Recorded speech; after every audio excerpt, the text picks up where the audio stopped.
Welcome to Turnpike Sports. I'm Dave Weishuttle, and as always, I'm joined by my producer and co-host, Doug Weishuttle. Doug, a big congratulations to Ohio.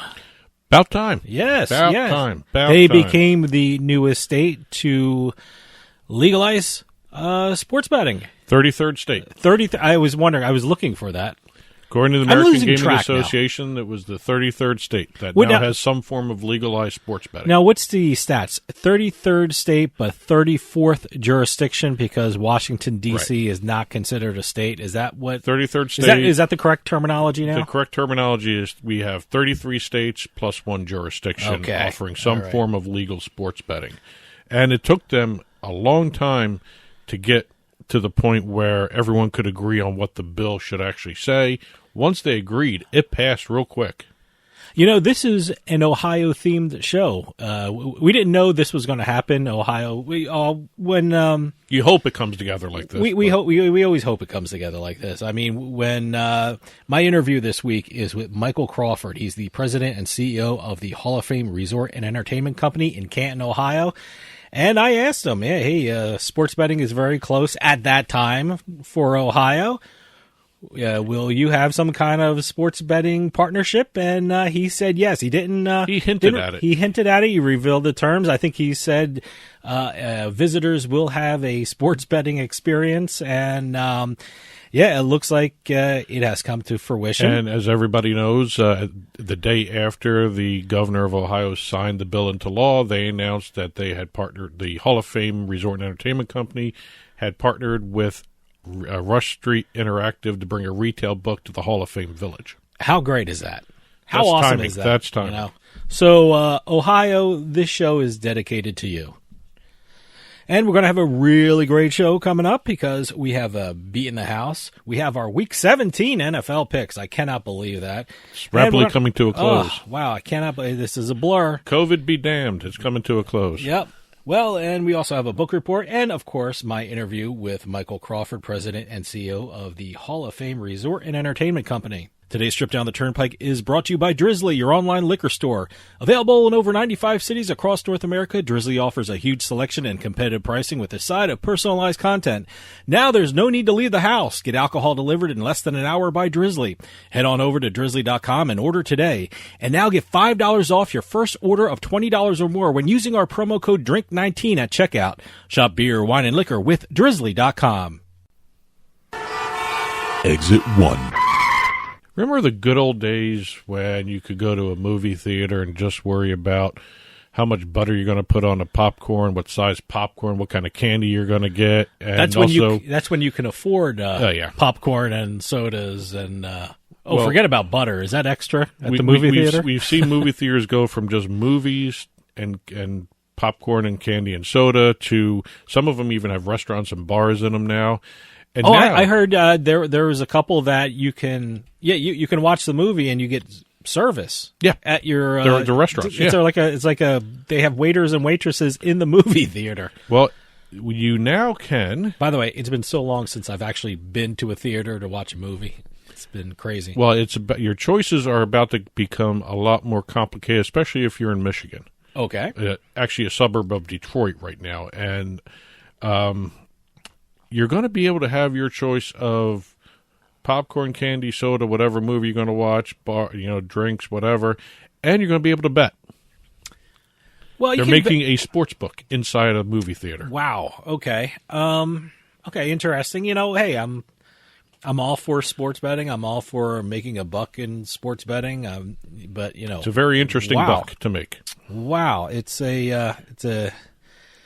Yeah, see, I hope we're not overdoing it. I remember a couple years ago when we were doing daily fantasy sports, and it just got everywhere, and it got crazy with the ads and things like that, that people just said, okay, enough's enough. I hope that's not going to happen with sports betting when someone says, you know what, that enough's enough. A lot of people are saying you're having enough. A sports book in a movie theater, that might be too much. Well, according to WXYZ in Michigan. WXYZ. The Imagine Theater in the Royal Oak suburb of Detroit will be opening a Las Vegas-style sports lounge where people can watch sporting events, bet on their mobile devices, and experience the games together. What they're doing... See, okay. Let me explain it before all right. you go that's a into little different than a sports book with like windows and kiosks. They are taking an entire movie theater. It's a multiplex. Okay. They're taking one of the theaters, and they're changing it into a sports lounge where you can use the big 40-foot screen. And they're going to show at most 8 different events at the same time, sporting events. Okay. High-speed internet. They're going to have a tabletop for your laptop or whatever else you got with you. Okay. They're doing, like I said, high-speed internet. They're going to have 5.1 cinema surround sound and a dedicated odd screen. Okay. All set up. They're taking one of their theaters and making it into a sports lounge. Basically, it's a sports book. Well, it's not a sports book. This is where I make the distinction here. I mean, I get it. All right. I get it too. There aren't any windows. There's no sports book employees taking bets. There are no kiosks where you're taking bets. Look, every place is a sports book if your state has mobile betting. Yeah. You could be in church, be at temple, be wherever you're at. I don't care. I'm including everyone here. You can be in the library. You can be whatever. Every place is a sports book if you have mobile betting in your state. So this isn't really that bad. I mean, when you said that, I thought they were going to have a book with windows and tellers and kiosks at and some things point like that. That's going to happen. That might be a bridge too far for me. But this a lounge. I like this. This is okay. Well, you know what? When you bring your kids to some animated show that you just don't want to watch, you're not going to leave them there. No, you can bring them, walk them to the theater that they're sitting in, and you know what? You check on them and once in a while, but you can always walk next door and check out the game. Or maybe they'll have like a daycare service. Whether you're father or mother, there's a lot of women who bet. There's a lot of women who are involved in the sports betting industry. Just drop your kids off at the movie theater, walk next door, the same building, the same theater, and do what you want to do. The folks at Imagine, that's the name of the theater. It's a good idea. Yeah. Plan to have this all set up for the first bowl game for Michigan State, December 30th. That should be fun. And then they have Central Michigan also playing Boise State in the Arizona Bowl. So they're doing this just in time for a lot of the bowl games that involve Michigan teams. So, I'm okay with that. I mean, if it's a sports betting lounge, you don't have, like employees taking bets and things like that. Here's the other thing I saw in all the news articles that I found was very interesting. They were going to do this before a lot of this stuff was happening. They had plans to make a sports lounge in their theater even before, like, the mobile sports betting was passed. Mm-hmm. So I don't know exactly how well a sports bar. I don't know how well it would have worked without the mobile betting. Technically, it's not a sports bar. It's a sports lounge. Yeah. Okay. Where there'll be? Is this one of the movie theaters that we talked about? Did not say whether they had alcohol. But I'm assuming that's going to be. If they don't have it now, they will be applying for an alcohol license. For it. Yes. So hey, if you're doing it, might as well go all the way. What the hell. But I think if they do stop short of having tellers and kiosks in the building, I think you actually have something there. That we may see other ones like this. See, I thought you were going to say they had kiosks or things like that. So that might be a little much. But look, I mean, I said, every place is a sports book when you have mobile. But I will tell you this: it is more dramatic when you say a theater sports book.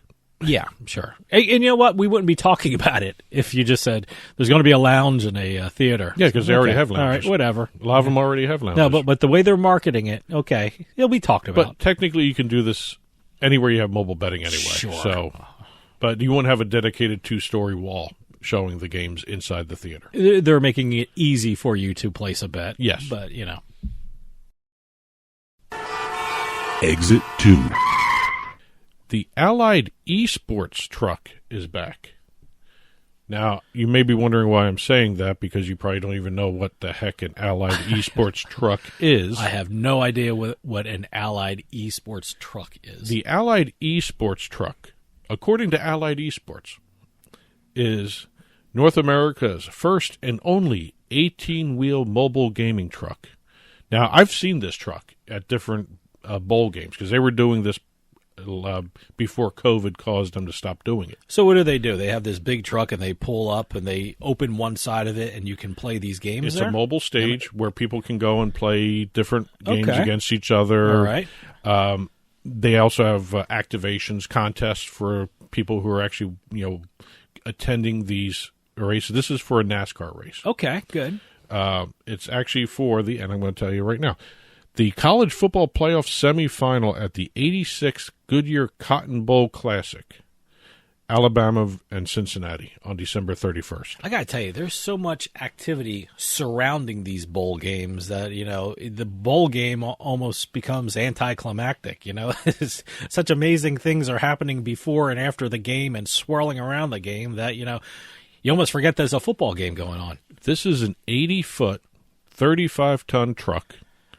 Has a main stage, a broadcasting booth, a roof deck, and full production capabilities to actually do these eSports events while people are attending these college bowl games. It's a huge truck. I got to check this out. And it's going to be a special... Is this street legal, for God's sake? How big is this thing? 80 foot. Oh, my God. This is a special eNASCAR arcade activation. People are going to actually be able to go in and do virtual racing. The iRacing, they're going to have this open to the public where you can actually, if you're a ticket holder to the game, you can actually join in and do a virtual race using the iRacing gear that you actually saw the racers do on TV for the eNASCAR stuff during the pandemic when everything was shut down. So I'm trying to picture an 80-foot truck. It's huge. I've seen this. I shouldn't be surprised at that. Every time I drive in Connecticut, they're towing a mobile home. Every time. I don't know what Connecticut's all about and why there's so many mobile homes that they have to move all around. But I see mobile homes in Connecticut all the time on usually 2-lane highways, which is crazy. So I'm thinking this truck must be as big as one of those mobile homes. Actually, you know what it's as big as? Going with your Connecticut analogy, yes. Okay. Remember those trucks that you saw carrying bridge pieces? Okay. Those huge things hanging down the road, bigger than the little houses. Those things. It's huge. All right. I don't remember the bridge pieces, but okay. But this is going to be they're going to actually have a competition as well between everybody. People are going to be racing against each other. There's even there's supposed to be even racing against some actually professional eSports racers. And it's going to be Twitch showed, and it's going to be part of the HyperX Arena Las Vegas shows, all that stuff. So it's going to be mixed in with a whole bunch of other esports events. I'm going to take a look at Allied eSports truck. I'm Googling now. This is the first time in 8 years they're bringing the truck out. They actually had to mothball it for a while because of what was going on with the pandemic. And it's actually nice to see. This is a good sign. Oh, this thing is huge. It's immense. It's immense. This is enormous. First off, the sides open up and you can pull out. That's the stage. Platforms. Yeah. That's the stage. Okay. Yeah. Yeah. No, oh boy. This is a Google Allied eSports truck and you can see what Doug's talking about. It is an amazing piece of machinery. Oh my God! Look at this thing. They're bringing it back. Okay. And everyone is dying to see this truck again because it is a great attraction at these races. Yeah, look at this. Exit 3. FTX has made a monumental deal. And by that, I mean they made a deal with Monumental Sports and Entertainment. Okay. All right. They didn't make this groundbreaking deal. They've been making deals all over the place, FTX. You said FTX. I'm trying to remember which sport and which team I saw the FTX logo on the jerseys. Well, you got to narrow that down. I know. Well, that's what I'm trying to figure. You have them having the stadium naming rights to the Miami Heat Stadium. Mm-hmm. FTX is also on several basketball teams' jerseys. Yeah. They're also the main sponsor of the MLB umpire jerseys. That's where I saw them, umpires. Yeah, I remember. Okay. Boy, I was trying to think basketball and things like that, but you said umpires. Yep, I remember on the umpire jerseys. These are also the guys that not only are they the umpire sponsors, they're also the MLB official cryptocurrency brand. They also paid $210 million to rebrand an esports team. Okay. So no, but I know FTX best by looking at the umpires in Major League Baseball and saying, "What the hell are they wearing?" And I just found out it was their FTX. logo. It's their logo, FTX. So FTX has gone ahead and done a deal with Monumental Sports and Entertainment. That's Ted Leonsis' organization. Yeah, mostly down Washington, D.C., Yep. right? And Monumental also runs the Capitals, the Wizards, the Mystics, and the Capital City Go-Go. What the hell's that? That I don't know. I saw listed Googled there. I Googled the truck. I'm preparing all these other notes, and I saw the Capital City Go-Go. I'm thinking it's got to be some sort of independent sports league. It's a basketball team. Must be a G League team or something. Mike Williams was named head coach of the Capital City Go-Go. That must be the developmental league team. I guess it is. So they've got 4 teams there. They are the official cryptocurrency exchange and non-fungible token partner. Okay, the Capital City Go-Go. The first thing I'm seeing is they have a game against the Maine Celtics, the Motor City Cruise, the 905 Raptors, Windy City Bulls. That's the G League. Westchester Knicks. Yep, that's the G League. Okay. So, all right, there we go. Yep, G League. Here we go. Yep, that's the G League. Capital City Go-Go versus the NBA G League Ignite. Yep, I don't know what that is. As soon as I heard Maine Celtics, I know that's the Boston G League team. But, they are the official cryptocurrency exchange and non-fungible token partner for Monumental Sports and those teams. All right. They are the first official partner for Monumental in this area, so it was groundbreaking in that time. That's sort of aspect of everything. But they are also the presenting partner. FTX is the presenting partner for the new in-game highlight series and fan activation called FTX US Big Blockchain. Okay. Basically, during the games on the big screen, you see the highlights. All right. FTX is going to be sponsoring that. Well, I was going to say, where can I watch that? Is it like on Facebook or Twitter or something like that? No, you actually have to buy a ticket, go in, and then you can watch it on the screen. You have to be in the stadium. Yes. Okay. FTX was also going to be featured on premium, concourse, and arena television networks.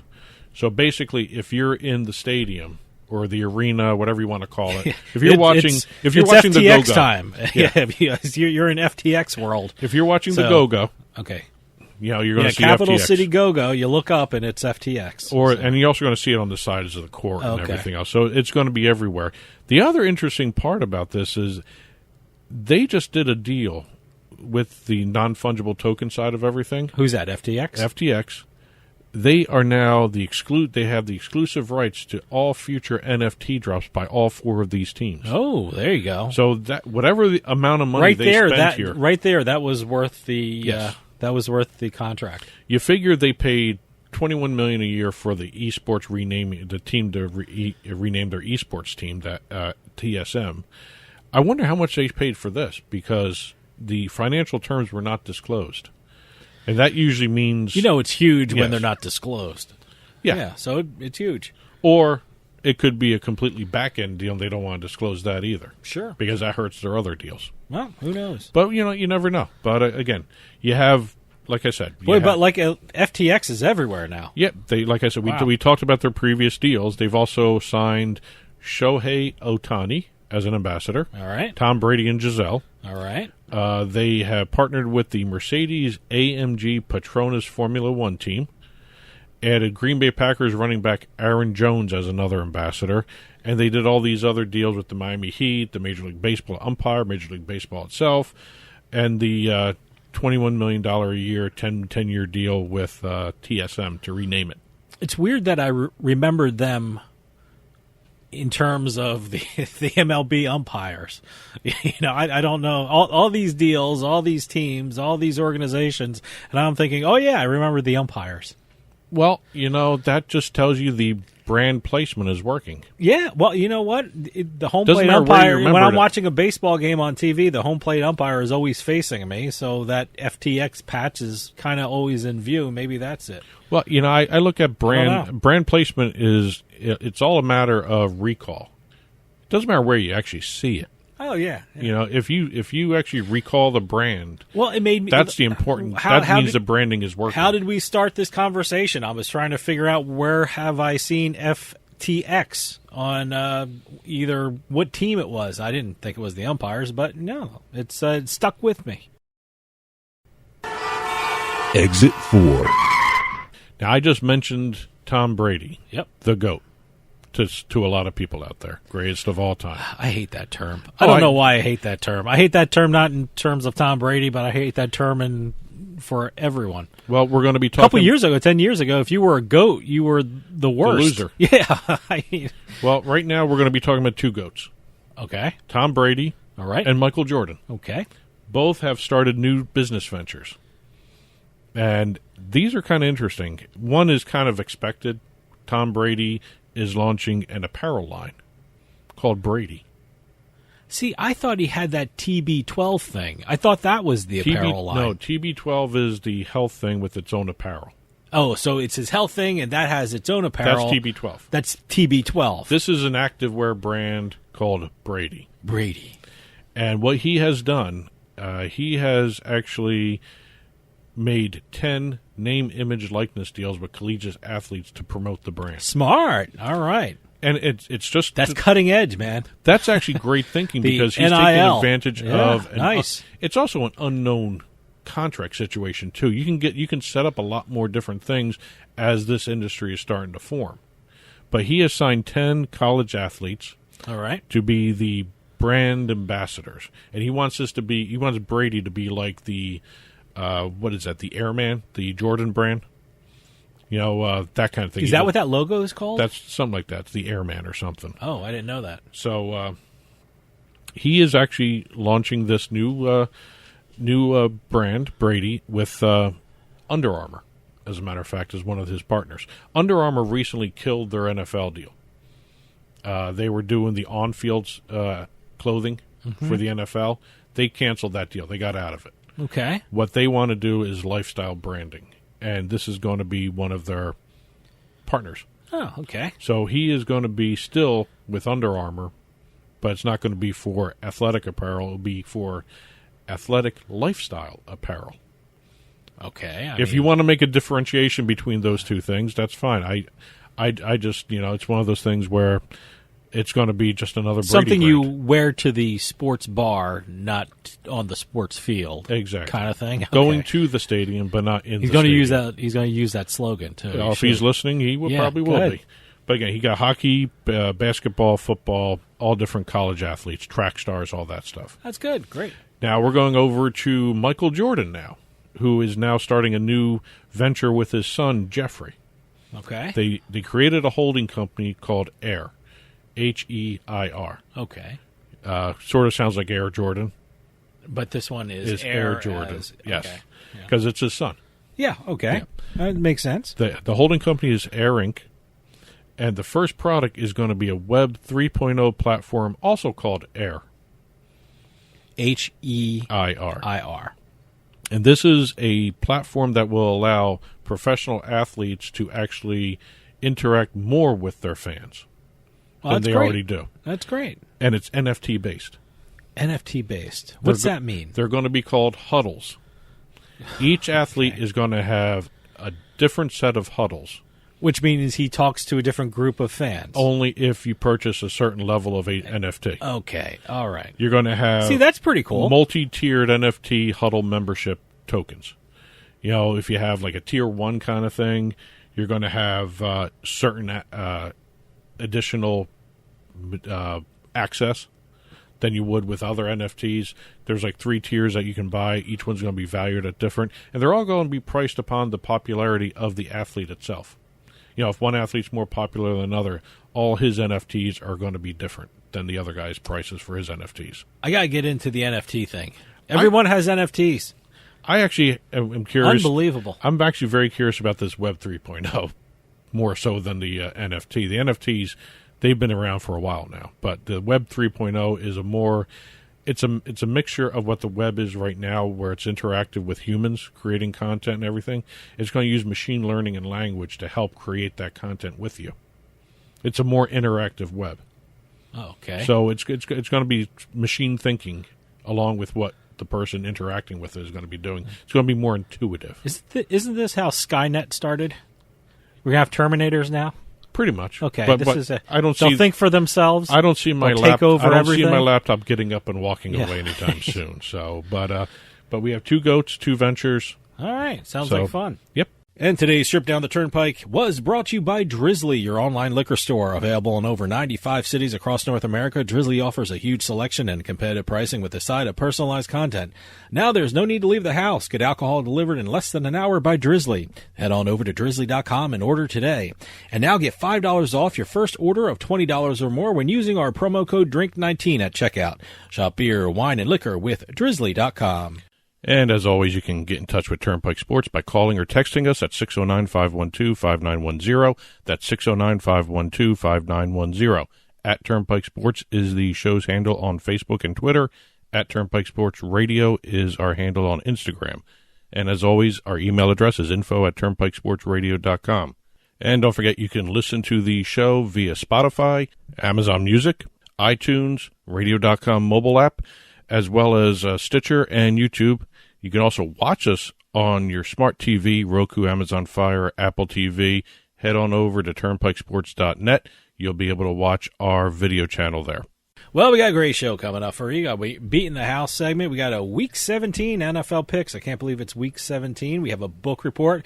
But coming up right after this, I am talking with Michael Crawford, President and CEO of Hall of Fame Resort and Entertainment Company. He's going to talk about an incredible project he's creating right across the street.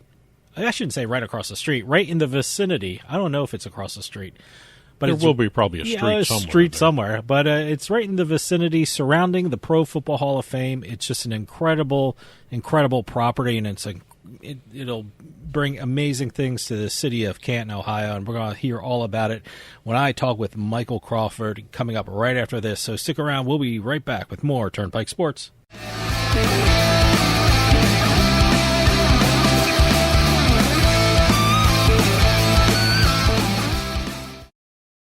Is your bathroom looking old and worn out? Want to update it, but you don't know where to start? Then let BCI Bath & Shower show you how to turn that old bath into an aisle of beauty and functionality. Our residential bathroom solutions provide the best value on the market, and our customer service is second to none. Our cost-effective BCI Bath & Shower family of products has what you need. Remodeling our bathroom was a big decision for us. They didn't make a mess out of our house at all. And at the end of the day, we had a beautiful new bathroom. And it was a great experience the whole way through. We have the best monthly payment programs in the industry, with payments as low as $68 per month or no interest, no payments for 18 months. That's right. Get the bathroom of your dreams now and pay for it in 2021. Call 1-800-308-8291 for a free no-obligation price quote. That's 1-800-308-8291. When you want quality bathroom products at a great price, it's got to be BCI Bath & Shower. That's 1-800-308-8291. Auto Accident Help Desk is a marketing agency connecting callers with attorneys. Providers pay a fee for advertising services. I love getting my kids ready and driving them to school. But a careless driver can change your life in an instant, and insurance companies want to settle on the cheap. Auto Accident Help Desk connects victims with powerful lawyers. They fight for you. I called Auto Accident Help Desk and got help for my pain and suffering. Don't let an insurance company take advantage of you. Our attorneys fight and beat big insurance every day. Call 800-297-9766. 800-297-9766. If you've been injured in an automobile accident in the last 6 months, you owe it to yourself to make this free call with no obligation. We're available 24/7 to help you get the money you deserve for your pain and suffering. Auto Accident Help Desk helps accident victims like you every day. Call 800-297-9766. 800-297-9766. 800-297-9766.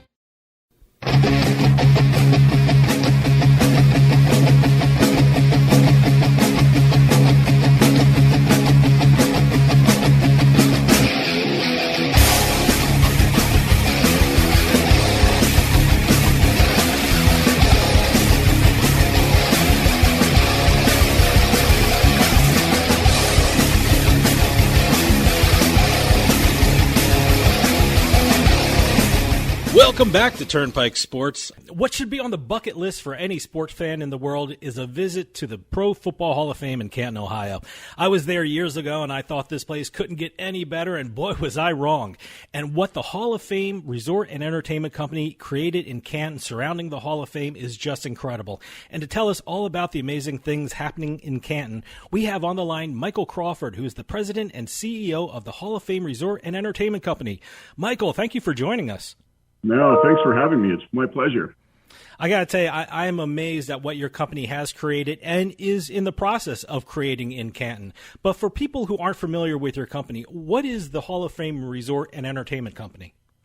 Yeah, it's a great question. So, many years ago, there was this idea, or this concept, I should say, of creating a destination around the Pro Football Hall of Fame, much like Disneyland has done around Cinderella's castle, right? And you could create a place for people to come and stay and play, extending their visit, having an opportunity to really understand what's in the Hall of Fame, really digest all of the different artifacts, and really immerse yourself in the sport of professional football. Along the way, we started to think about other activities that could be created here as well, things like youth sports, as an example. Why not leverage some of the greatest to ever play the game to come out and do training sessions or coaching sessions? Why not have big tournaments here or clinics here? So, there was a vision for this quite some time ago. I came in December of 2018. I had spent about 25 years with the Walt Disney Company, sort of designing and developing and operating these destination resorts all over the world for Disney, which was absolutely fantastic. And then I spent another 4.5 years with Four Seasons Hotels and Resorts as their president, thinking about how to extend, their brand into different businesses. And what immediately hit me was we were probably not thinking broadly enough about what we could do beyond just creating some assets around the Pro Football Hall of Fame, what we could do with the intellectual property that the Hall of Fame contains, those artifacts, the memorabilia, the players themselves, could be pretty special, and sort of that old Disney background kicked in a little bit. And so the Hall of Fame Resort and Entertainment Company was a strategy that I put forward to the then shareholders. It was a private company, to create media out of some of that intellectual property, stories that had never been told, some about the players, some about the team, some about the history of the game. There's never been a greater demand for content and sport content and football content than there is today. People were engaging with professional football in different ways, fantasy and e-gaming, and certainly sports betting. Those kinds of different type of gaming opportunities was another piece of that strategy. And then last but not least, of course, creating the destination. And that's what we've been doing, is standing up all three of those business verticals to really create a company that is pretty powerful in terms of what it can do storytelling-wise, what it can do experience-wise, both virtual and three-dimensional, and allow our guests and fans to be immersed in the great sport of football, but also just sport in general. So we've been honored to be able to do that. We went public last year in July of 20. Not the best time to do it in the middle of a global health pandemic, but we've accomplished a lot over the last year, and I've certainly been proud of the team and everything they've been able to do. Every article I've been reading about this project has just been more and more impressive. I want to first start asking you about the destination itself. I read something, it's called the Hall of Fame Village. When you say the Hall of Fame Village, what is that, and what can visitors expect to experience when they visit it? Sure. So the village itself, as I was saying earlier, is a set of assets that we've built in phases. The first phase already being completed. We built a world-class professional football stadium / performance arena, I like to refer to it as. And it's 23,000 seats, 2 jumbotrons, great press box, suites, all of the high-level amenities that new stadiums are being built with right here in Canton, Ohio, and it sits adjacent to the Pro Football Hall of Fame. And we host, of course, the preseason kickoff to the NFL here, the Hall of Fame game. Our enshrinees, new class of enshrinees being inducted into that stadium, concerts, festivals, many other types of sporting events as well. This year we've had the Ohio State Football Championships, Ohio High School State Football Championships, Black College Football Hall of Fame Kickoff Classic. And we're hosting this week the Division III Collegiate National Championship here. So that was a really important component in phase one to give us a high quality sort of performance venue, if you will, to build a slate of events that would be worthy of people coming and seeing from at least regionally, if not around the country. We built several youth fields, youth sport fields, synthetic turf fields that we've been playing. Literally hundreds of thousands of kids every year come and play any number of soccer, rugby, football type tournaments here, coaching clinics, et cetera. Those have been hugely successful. And then, of course, the Hall of Fame itself. We also spent a lot of time acquiring a couple hundred acres of land that we could then start to create the destination with an on-site hotel, football-themed water park, a fan engagement zone that will have great partnerships like Top Golf and Don Shula's and eSports Entertainment Group. So we've now started to build phase two, which is a collection of assets that will allow us to entertain our guests, allow them to dine and play and stay with us. And that's set to be completed by the end of 2023. Now, a good percentage of that, though, will be completed by mid next year. Our Center for Performance, our indoor field house / convention center. We've just completed our Center for Excellence. This is a really cool asset where, thought leadership, incubating great ideas, places for people to collaborate on things that will have influence on sport and things that, will have influence on just general doing good for people. And so that is now completed, and we'll start to move in tenants into that facility early next year. And then the retail promenade that I spoke about, the fan engagement zone, we've put up all the steel, we're enclosing those boxes, and that'll be open sometime July of next year. And then we've got this great outdoor play area called Play Action Plaza. Wow.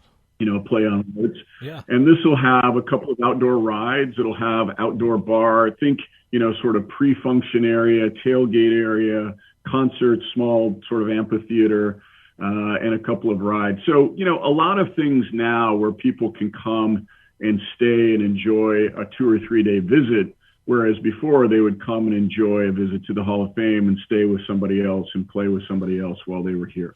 Michael, you mentioned the Center for Performance Complex, and I read an article about that. You're building a dome over that facility? Yeah, what better type of architectural statement to make, at a sports themed destination than a world-class dome. And I use that word a couple of times, world-class, but we really have gone out and partnered with one of the best dome creators / builders in the country. And we've cleared the land, we've started pouring the foundations. Surprisingly, domes don't take a long time to put up, and so that should be up and ready to go again, hopefully before next enshrinement. And we look forward to having a lot of different events in there. That helps us, year round with capacity, both sport and non-sport capacity. So that was an important component of this development. I'm reading all this, and I found it's such an incredible idea to do this right next to the Pro Football Hall of Fame. When you approached the Pro Football Hall of Fame, what was their response to this? Were they, let's do everything in the world, or did they really work with you guys in coming up with some of the concepts? Yeah, I think it evolved over time. The original concept was build a hotel close to the Pro Football Hall of Fame, maybe a restaurant or two, and you could have a nice little set of experiences that complemented why people were coming here to, understand and visit where the best to ever play the game are enshrined. I think it grew over time out of, partnership with the city.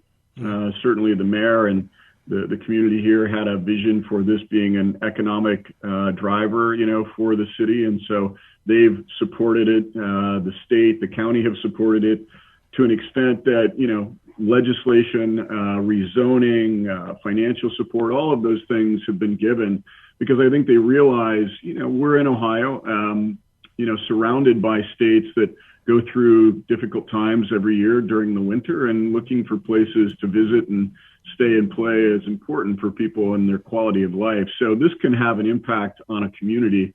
And it evolved over time to become more of this destination concept that had a lot of adjacent experiences, not just about football, but about things that could really bring new life and different types of thought process to, this community and create opportunity, as I said, for economic growth as well. Give us a sense of how much you will work with the Pro Football Hall of Fame in the future, because like I told you off the air, I was there years ago, and I think it was 2005. And I wish something like what you're doing was there, because don't get me wrong, Canton is a great city, but after visiting the Pro Football Hall of Fame, I was really looking for something more to do. How much will you work with the Pro Football Hall of Fame going forward? I think you said it. And I don't think there's any, question about it that Canton has done a lot of amazing things to impact the sport of professional football. It was invented here, right? And the owners originally met here, and the idea of a league was conceived here. I think we will work daily with them, and we already are. There's new leadership at the Pro Football Hall of Fame, and Jim Porter, he's now president of the Pro Football Hall of Fame. I think he's very energized around what we can do together. The sum of the parts is greater than the whole. And I think, we have a chance to impact them and their growth and attendance, and give them an opportunity to evolve the product and make it even better. And they have an opportunity to impact us with the intellectual property they have and the brand that they carry. We have a license agreement with them to have the rights to use their brand and to leverage that content that I talked about to build a company. They're a significant shareholder in our company, in the public company. And so, we meet and talk about things that are synergistic opportunities, opportunities to grow both. And, of course, they're a non-for-profit, but our goal is to help them create a special place, a special destination, and more of a home for the Hall of Famers themselves. That's something that's been very important to me since I've been here, is to have an impact every time the Hall of Famers come back and their families, to feel like something is even bigger and better to honor them and their legacy. Now, recently, you just announced a partnership with ASM Global. Can you tell us about that deal and what people can expect as a result of that deal? Yeah, we've announced a lot of new partnerships. ASM is certainly one of the better opportunities for us in terms of creating new talent, creating new opportunities for concerts and festivals. They're really world-class partners when it comes to booking those types of talents and those types of activities in the venues that we have. And so we signed a partnership with them to bring us, world-class acts, performers, festivals, and we're looking forward. We've already started that work to really bringing some of that to life in 22 and beyond. With COVID, it was still a tricky year for us. A lot of protective measures in place. I think still there is a mentality for some of being cautious and not coming back to the big social environments as quickly. Although I will say it was great to see full stadiums or nearly full stadiums across the country. I think people really want and need that social interaction. But ASM is just done this, in so many big venues, and they have an ability to create talent booking that, for us to do on our own, we would really struggle with for a while. And so we wanted to have that kind of partnership to augment our team and to bring in the type of experiences that our guests want and deserve to have while they're here. When do you plan to have these events and festivals start up? Is it you're shooting for the summer, or will it be earlier than that? I think it could be earlier than that. We target sort of late spring. You always have to grapple with the weather here in Northeast Ohio. And until we have the Center for Performance, we don't really have a big indoor facility that we can book talent into, or festivals or conventions into. Once we have that changes the dynamic and allows us to think about it more year round. But certainly, sort of late spring, summertime is the target, and through the fall. Surprisingly, we still do acts, into the Thanksgiving time frame, weather providing. But we're going to try to maximize the experience best we can for our guests coming to our stadium, and then certainly look to book those types of activities and events in the indoor capacity that we're building. I want to ask you about another deal you made, and that's with CommScope. So we know state-of-the-art technology will be involved at the Hall of Fame Village. What does this deal with CommScope mean for visitors for the Hall of Fame Village? Yeah, it's exactly that. I mean, they're world-class in what they do as well. You know, I mean, they are a partner that brings to the table innovative technology that really empowers our guests to own the experience, to have an experience the way they want to have an experience.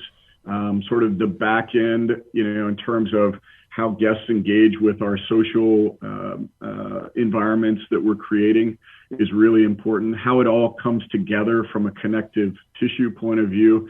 You don't want to leave one experience and go to another and have to start all over again with the process of entering your information or new payment method or those types of things. And so, you know, our goal with CommScope, our goal with our partner at Johnson Controls is to create a very seamless environment through technology that our guests can come in and experience and enjoy. And I think that's what people are expecting now. You know, when you arrive at a destination, Wi-Fi is table stakes, right? That's something that everybody expects to have access to, and they expect it to work no matter how many people are in the stadium or at your destination. But they want to be able to pay seamlessly. They want to have frictionless or contactless experience. You know, you think about the health pandemic, that's really brought more of that to light. And partners like CommScope are really going to enable us to deliver that kind of experience.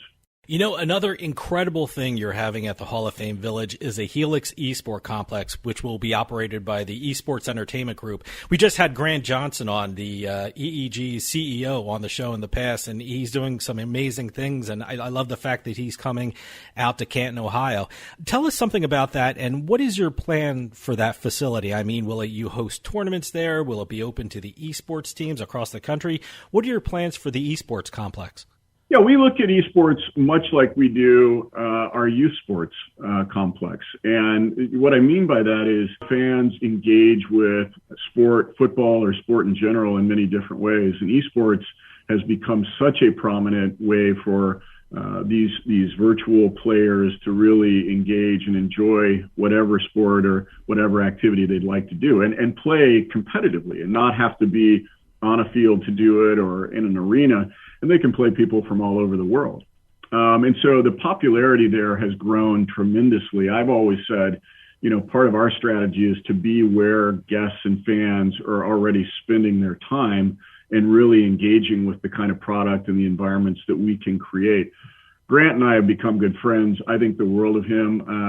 Sharp guy. His company is doing fantastic things. We were honored to have the opportunity to sign a partnership with EEG. And, you know, having them here really will create a new environment for our fans and bring new guests to the destination. And, you know, what I mean by that is certainly tournaments, but an educational component to how esports and e-gaming works, you know, is something we're very focused on.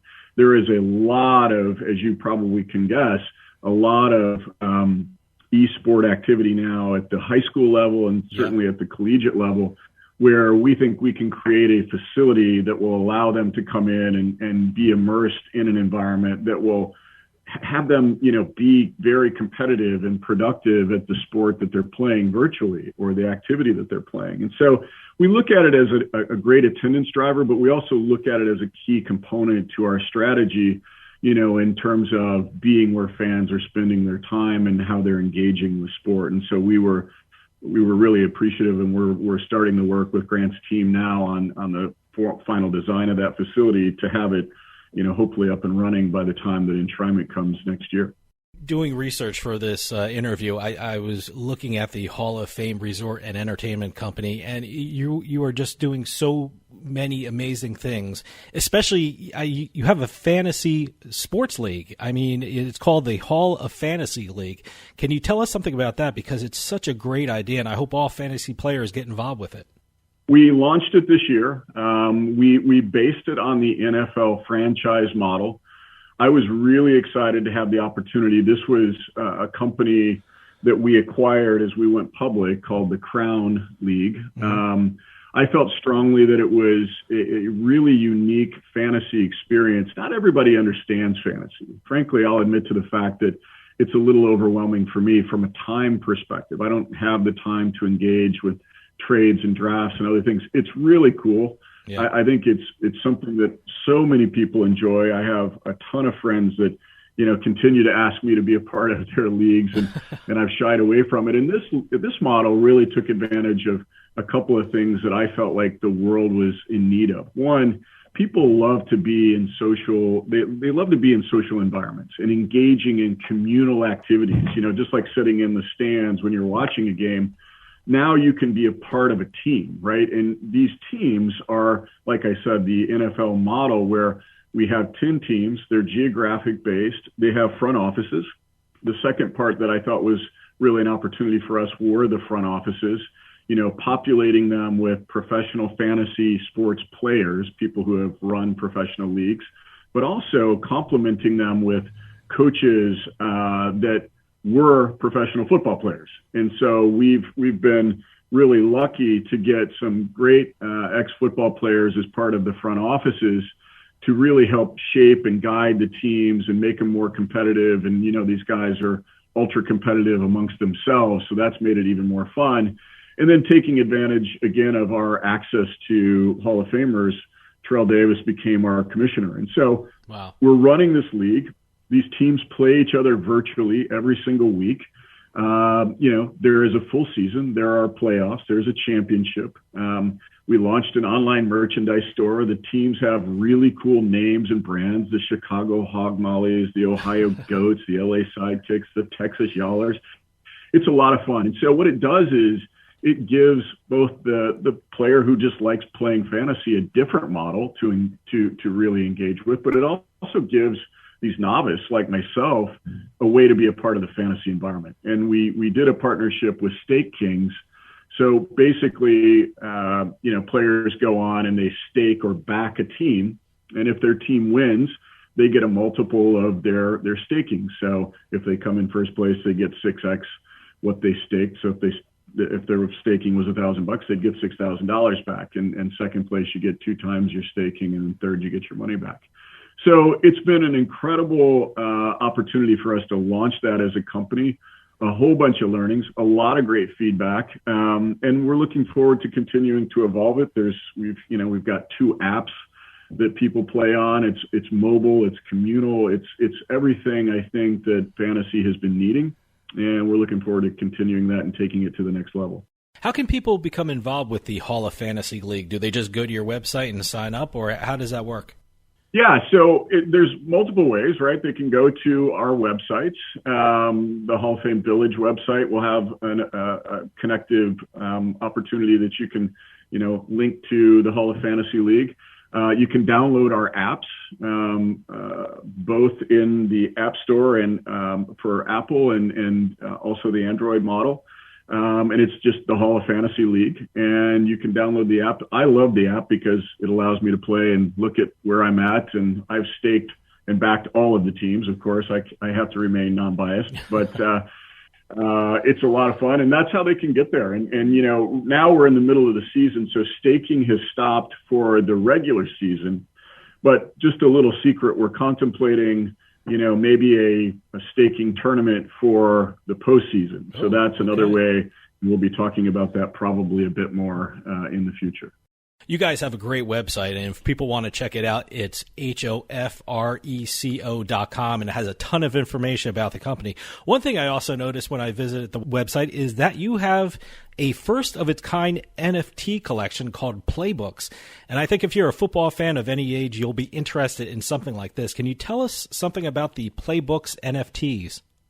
Well, we looked at where, again, that model of where guests are spending their time, and in this case, their money, and really valuing digital collectible assets. And NFTs have been around, these non-fungible tokens, for quite some time. There just hasn't been an organization around it. And as I've said multiple times, when you have access to great intellectual property, direct access to it that no one else has, you have a valuable commodity. And so we as a team reacted pretty quickly, and we signed a partnership deal with Dolphin Entertainment. They're really great at the creative space and the marketing space, and launched a collection of NFTs over the last several months.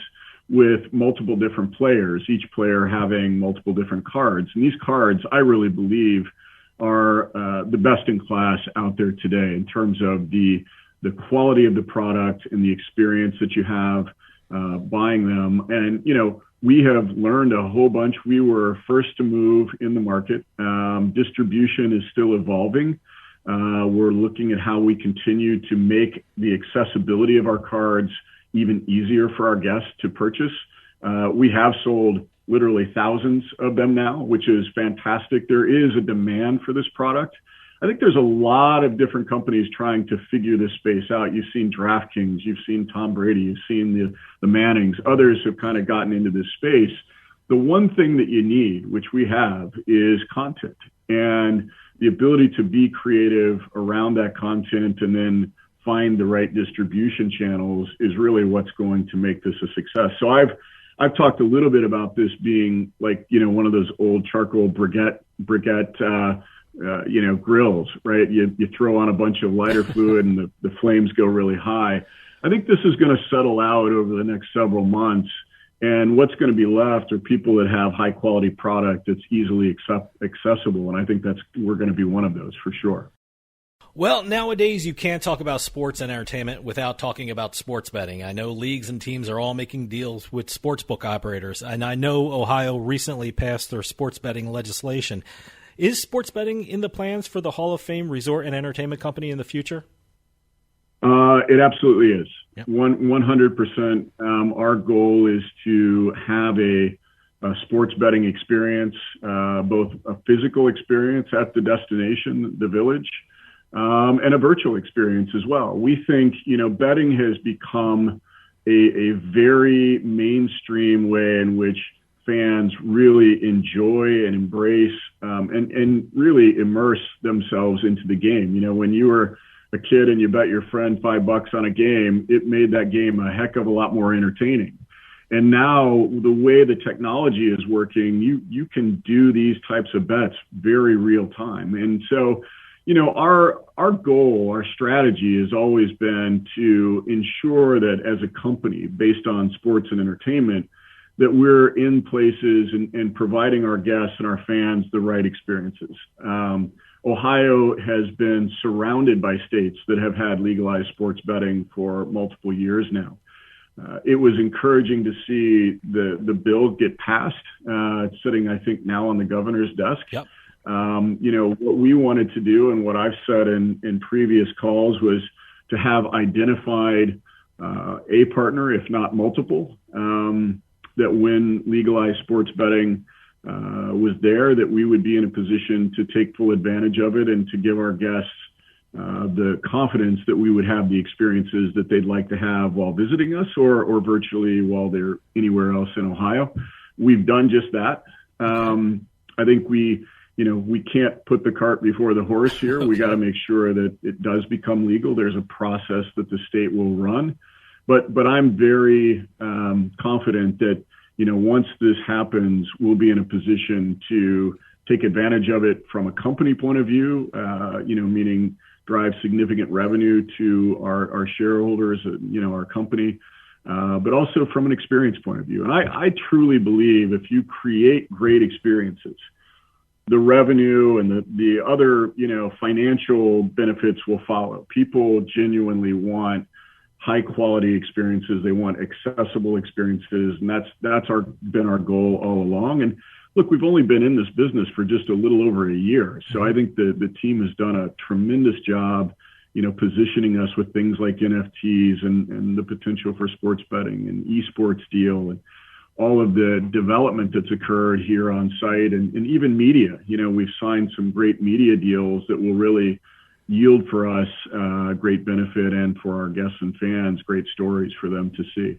Well, you've anticipated my next question with regard to sports betting. Even though it may not be legal just yet in Ohio, it doesn't preclude any companies for making deals down the road. It sounds like you are in that process right now. When can we expect some announcements with regard to the Hall of Fame Resort and Entertainment Company and sports betting, and what deals you have made or what partnerships with sportsbook operators you will be dealing with? Well, it's a fair question. I think we want to make sure that, the final bill is passed into law so that there are no, how legislation sometimes works. Sure. The last minute, there's some tweaks and adjustments that are made. So we have to be careful not to, sign deals that may need to be adjusted shortly thereafter. Having said that, we've been working on this for many months. We've worked with legislators, we've worked with consultants, lobbyists, to really make sure we were tracking, and our thought process for our company and our guests and fans was going to be aligned to deliver the kind of experience with the kinds of partners that they would expect us to have available. My hope, my goal is to, after the final bill is passed into law, that we would be shortly thereafter talking about what it means to us, the partnerships that we potentially have and have put in place, and the kinds of experiences that we anticipate having. It still will run a process over the next several months, but our intention is to announce something well prior to that. In the coming year, when people visit Canton, what can they experience at the Hall of Fame Village? And do you have plans on more special events and activities in the coming months? We do. And I'll start there. I mean, what they can expect is a fully, planned, a very robust slate of events, both sport and non-sport events. They can plan on hosting meetings here, conventions here. We work very closely with the Visitors Bureau here and the city and others to, maximize the opportunity, not just for us, but for the city. You will see a brand new set of assets completed for them to enjoy, new dining experiences, new entertainment experiences, indoor experiences to, help with the weather that we incur here several months out of the year. So, the ability to come and spend a day, 2 days for sure, will now be available come mid-22, and we're excited about that. We acquired a hotel, by the way, downtown Canton, and we renovated that last year and opened it. It's doing quite well. We branded it a Hilton Doubletree, and it allows us to offer those kinds of stay and play packages. And as we add more of the play component, the stay really starts to get more highly demanded. So I would anticipate, if I was a guest, coming here and being wowed. You will still see construction because we won't stop with phase 2. We have a phase 3 on the books, and we're going through the final planning and thought process to, really determine the phase 3 assets. But all the things I spoke about earlier, a great percentage of those will be done for our guests to enjoy.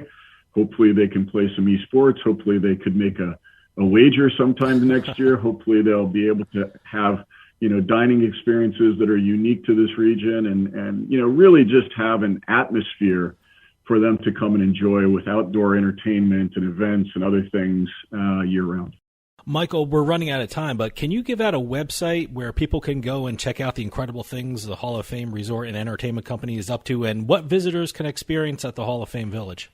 Yeah, I mean, the Hall of Fame Village, of course, is separate from the Hall of Fame Resort and Entertainment Company. Okay.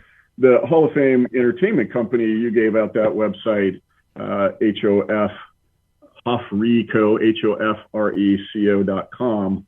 And the Hall of Fame Village, powered by Johnson Controls, is the destination that you can go to, HOFvillage.com. And that's where you'll be able to see all of these different events. You'll be able to be updated on construction progress.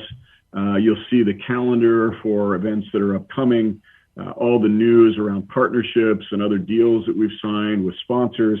So very informative, and it's getting better and better all the time. And as I said, it has connections to our Hall of Fantasy League. It has connections to our social environments on Twitter, on Facebook, Instagram. So we're trying to be where guests really consume information, and we're trying to make our website and social environments more active for people to enjoy.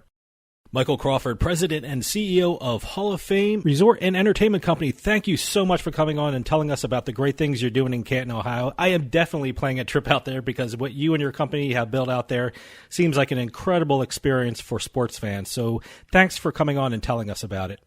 Yeah, of course. Anytime. Look forward to coming back and giving you more updates, but really appreciate you having me, and happy holidays to everybody. You too. Stick around. We'll be right back with more Turnpike Sports.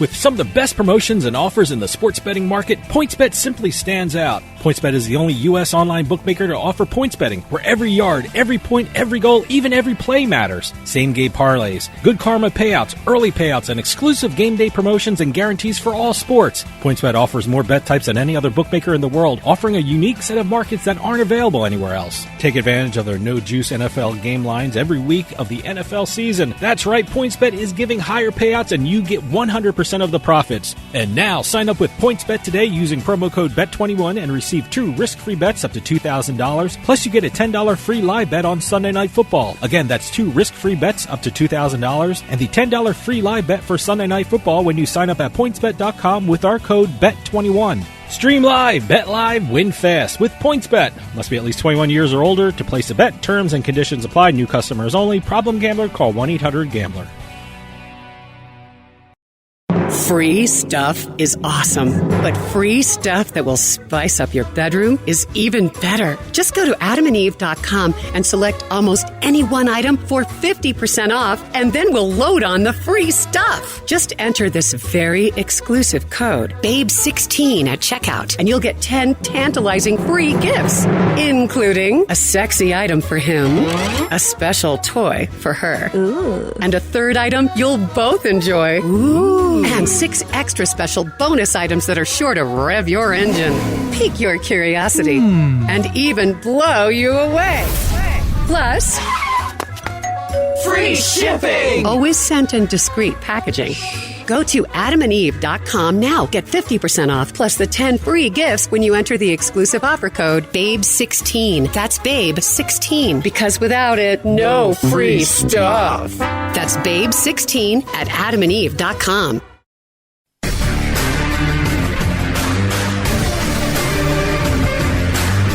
It's a casino. People gotta win sometime. Now, if you'll excuse me, I have a giant, colorful check to deposit. Beatin The House is brought to you by BetMGM Casino. Play your favorite casino games at BetMGM Online Casino. Slots, table games, live dealer games, everything you love about Atlantic City and Vegas, all online at BetMGM.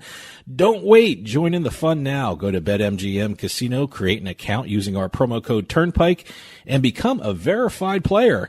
New players get $25 free when signing up, plus a first deposit bonus up to $1,000. That's promo code Turnpike at BetMGM.com for a 100% deposit match up to $1,000 plus $25 free. Grab a lion's share of the fun at BetMGM.com. Must be 21 years or older to place a bet. Terms and conditions apply. Gambling problem? Call 1-800-GAMBLER. And welcome to this week's edition of Beatin The House, where we talk about the jackpots that occur within the casinos, with lottery, with bad beat poker jackpots. We talk about basically any time you win a huge sum of money in a weird way, we're going to talk about it. We're going to start off in New Jersey. Okay. Borgata Online Casino. Didn't we do Borgata last week? For the second time in 2 months. All right, okay. We have a Borgata Online Casino player winning more than $1 million. This lady, identified only as Amy H. Okay. Congratulations. I'm assuming it's a lady just by the word Amy there. Yeah. Amy H. has won $2.2 million colossal jackpot dollars. All right. Is that a slot machine, colossal jackpot? She was playing the Bison Fury slots title. The Bison Fury. Now, that's not the Buffalo Grand. I got to ask you, what's the deal with all the Buffalo and Bison on slot machines? Is there some kind of Lucky Nickels Charm kind of thing going on with Buffaloes? I'm not sure. Buffalo Nickels. Everything's Buffalo. And also, Buffalo or Bison. If you think about it, Buffalo Stampede, so that's an easy sound effect to do when you do a jackpot. You know? I was playing a Buffalo game on Borgata the other night. I can't remember the name of it. I don't think it was Bison Fury. But, no, there's a lot of Buffalo slot machines.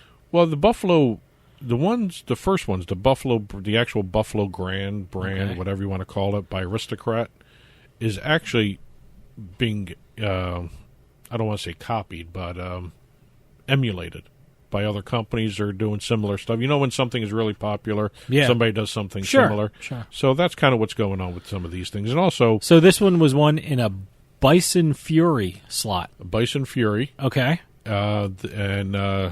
Let's see, it was $2.2 million. The one you're talking about was, I don't have it here in my notes. I think it was like 3.2 or something like that. But according to BetMGM, they have paid more than $13 million in jackpots in the last 12 months. Wow. Well, we had 2 big ones in 2 weeks. Yeah. Oh, by the way, 2 months.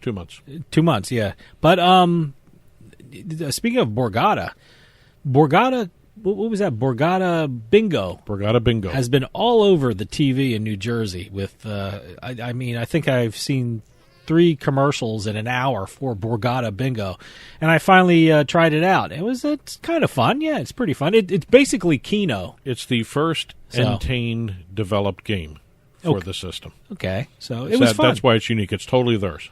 It was a lot of fun. They have 75 ball bingo and 90 ball bingo. That's the uniqueness of it. That's what they have. Yeah, usually 75 and 90. Usually it's just 90. I know Tropicana and I know Virgin Casinos have 90 ball bingo, but Borgata has 75 ball and 90 ball bingo. So it was pretty fun. Yeah, and there's links to it up on our site. So okay, good. Yeah, so I'm glad I brought it up. Please try it. Yeah, especially through our links. Yeah, give it. Yeah, do we have a code that we have to give out or something like that? Yeah, but use our links. Go to turnpikesportsradio.com and use the link. Play bingo. Let's stay in New Jersey for even more jackpots. All right. I actually find this kind of interesting to dig through this because the New Jersey Division of Gaming Enforcement releases on a weekly basis an updated list of jackpots that have occurred throughout the year. And, some of these are kind of interesting, and you start noticing certain casinos pay out more than other casinos. Well, sure. Yeah. Case in point, we're going to stay with Borgata, but these are the brick and mortar. More Borgata, huh? Brick and mortar Borgata. Brick and mortar Borgata. On December 10th, we had a $1 bet paying out a $209,000 jackpot. Wow. Playing IGT's Mystical Mermaid.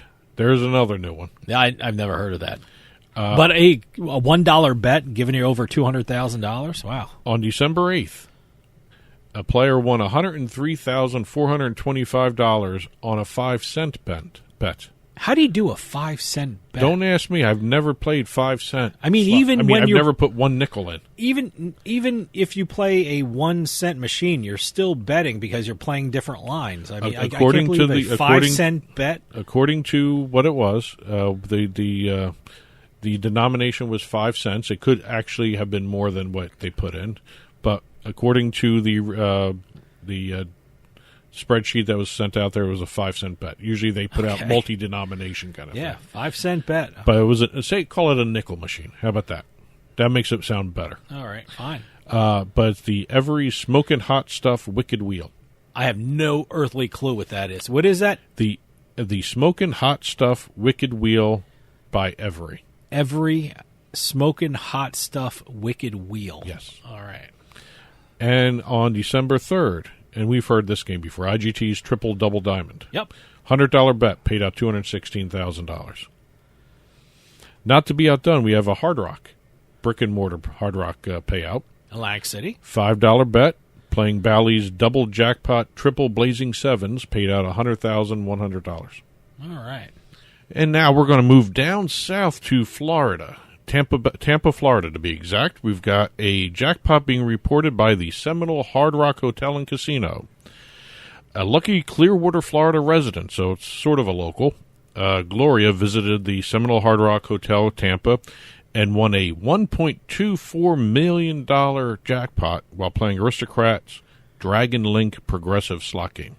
Dragon Link Progressive Slot Machine. That's another one. All right, I haven't heard that. I'm writing these down, by the way. So, this was a $50 bet to win the $1.24 million. Wow. I don't think I've ever put $50 at one time into a slot machine. So. No, I've never had the urge to do that. No. But she won it after, let's see. Ooh, She won it after a couple pulls. Okay. I guess you can call them pulls anymore. Push button, whatever you want to call it. Push a button. I guess you can pull some of them. I guess some of the older ones. I don't know about these new ones. Still have the arms. Aristocrat, really. I haven't seen too many one-armed bandits from Aristocrat. How's that for an old-fashioned term? But she won $1.24 million on a $50 bet. The 642 other slot players at the casino, within 15 minutes of the jackpot, each won a $100 bonus free play. Because of the jackpot? Because of the jackpot. That's pretty cool. Seminole gave them a $100 each, everybody playing, so they handed out, another $6,400 in slot play? See, I'm not even lucky enough to be in the same room when someone wins a jackpot, so I never get those things. Well, I guess now that some of the restrictions are being lifted, you can probably start heading back to some of the casinos. I know I've been to casinos. The Philly casinos now, you have to have all your vaccination proof and all that stuff. And I don't know what a lot of the other casinos. We got to wait and see what's happening with that. But the progressive jackpot at the Hard Rock Hotel is actually tied into all the Seminole properties. You have the Hard Rock Hotel Casino Hollywood, Tampa, and the Seminole Coconut Creek Casino.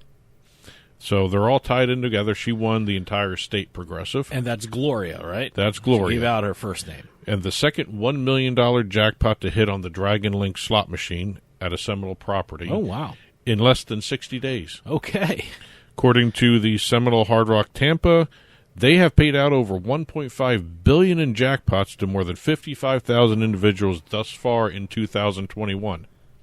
And we're ending the year, so I would assume maybe a couple thousand more is going to be added onto that before the end of the year. But what was the slot again? Dragon Link? Aristocrat Gaming's Dragon Link Progressive Slot Machine. Okay, yeah, I'll look for it. And they have awarded over 564,000 jackpots this year. That's Hard Rock? Yeah. Okay. It equates to over a jackpot paid per minute. Okay. Yeah, they went the extra mile and did the math. Okay. They did the math for everybody. Let's stay on the East Coast and go up to Yonkers.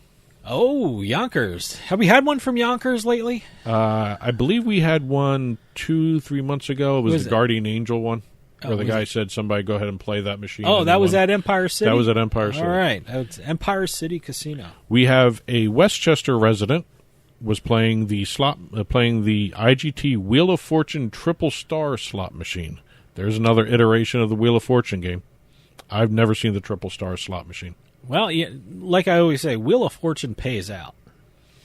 Well, White Plains resident James S. put a $20 bet into the machine and won $585,532. Good for him. He said according to the press release, it took a few lucky pulls playing the maximum bet of $20 before hitting it big. So he probably spent $100. So again, maybe more than that. Is that one of those really huge machines with the big against the wall kind of thing? From what I understand, reaches the Triple Stars is not a cabinet. Not a cabinet? No, it's one of the smaller ones. I was looking for that word cabinet. I couldn't think of the word cabinet. Well, it's not a cabinet, but it's one of the, I think, 60, 70 iterations of the Wheel of Fortune slot machine. Yeah. Okay. So congratulations to James S. from White Plains. Going over out west to Arizona, Glendale, Arizona. I don't think we've had an Arizona one. That's why I was going. We don't have a lot from Arizona. We've had lottery from Arizona. We've never had a slot jackpot from Arizona. One lucky slots player is going to have a very happy holiday after winning $159,493 on a Grand Progressive slot jackpot at the Diamond Desert West Valley Casino. Wow. He was playing, or I actually can't say it was a he because they did not even disclose any part of the person's name. They were playing the Rake and Bacon slot machine. What's Rake and Bacon? Do they describe it? I went out and looked at it. Okay. All right. I had to because it's just a funny name. When it has bacon, does it mean there's a pig involved or something Cornsquelius. Cornsquelius? Yes. That's the golden character? pig. The adorable golden pig. Cornsquelius, the golden pig. Basically, he is a piggy bank because the more bonuses you win, the bigger he gets. And it gets to a certain point where he just explodes, and that's when you win your money. Okay. So you are killing a pig. Yeah, corn squealius. Yes, to get your money from the rake and bacon slot machine. But congratulations to the unknown player there, $159,000. They did not say what the size of the bet was for this one. Okay. Going over to Las Vegas now. We have, I can't call this a bad beat jackpot. It's a mega jackpot on 3-card poker at the Flamingo. Ah, classic hotel. And actually a classic table game now, too. 3-card poker's everywhere. Oh, yeah. He won a mega jackpot of $946,945. Wow. He was a frequent 3-card poker player, and he says he visits Las Vegas all the time because he loves the city. Great. Loves it even more now. Yes.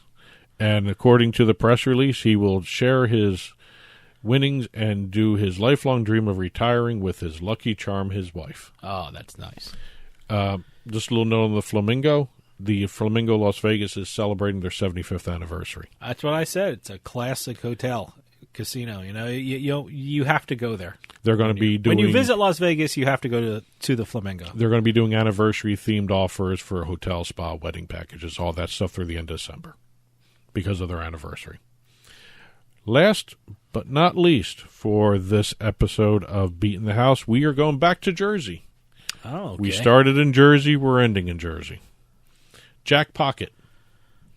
We actually just did a story on Jack Pocket not too long ago. Jack Pocket is the lottery app. The lottery right? app. You can buy your lottery tickets over through Jack Pocket, right? They just recently, I would say within the last month, if not maybe a month and a half, 2 months, they just announced they had the largest lottery jackpot ever through a mobile app. Yeah, it was like $1 million. No, something. It was like 3.4. 3.4 million. Yeah, yeah, it was huge. Just on December 4th, a lucky New Jersey resident, another New Jersey resident, won a $1 million prize playing Powerball through the app. Oh, wow.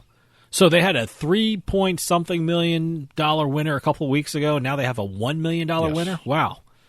Well, this was a damn good app. I almost was just going to let this go, but when I was reading the release, I was going to save it for another episode, but I was reading the release, and this is done on what Jack Pocket has called the autoplay function of their app. What is autoplay? I don't have Jack Pocket, so I'm not too familiar with Jack Pocket. I mean, I'm familiar through the news reporting with the incredible winnings that people are getting from Jack Pocket, but I don't have Jack Pocket. Well, according to the specs, the autoplay feature of the Jack Pocket app basically it lets you purchase your numbers over and over again. You type in your numbers that you want, and it rebuys them. But what you do is you set it to when the jackpot hits a certain level, and it automatically buys the ticket. Oh, okay. So in advance, you would say, I want to play 1, 2, 3 every week, and you pay for it, right? Right. And it automatically buys the ticket. But it won't buy the ticket if it doesn't reach a certain... The jackpot doesn't... You can set it for a certain amount jackpot. Yeah, I don't want to waste my time with anything under 12 million kind of thing. If it's over 12 million, yeah, buy me a ticket.